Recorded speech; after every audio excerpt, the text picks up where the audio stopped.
Alright, let's talk about it. The world is buzzing about AI, and it's hard to ignore the headlines. Is ChatGPT really taking over jobs? Or is this just another headline designed to freak us out and grab our attention?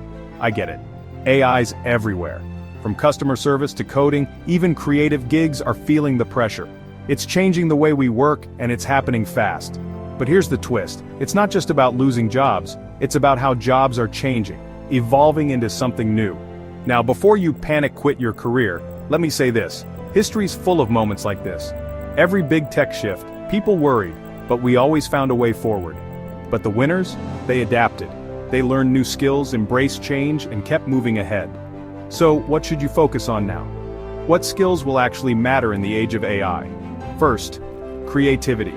AI can spit out facts, but it struggles with original ideas and outside-the-box thinking. Your imagination is your superpower.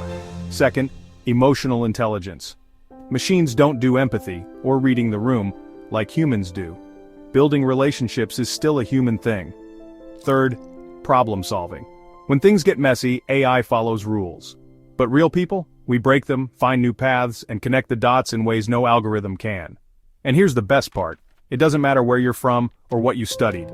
These skills are open to anyone willing to learn and grow. Online courses, workshops, even just hanging out with people who think differently, it all counts. Every experience adds up. So is ChatGPT taking over? Maybe some jobs, sure. But it's also opening doors for those ready to level up and embrace new opportunities. The question isn't, will AI replace me? It's, am I ready to evolve and take on what's next? Don't wait for permission. Start today. The future belongs to those who take action. Because in this new world, the best skill you can have is learning how to learn and never stopping.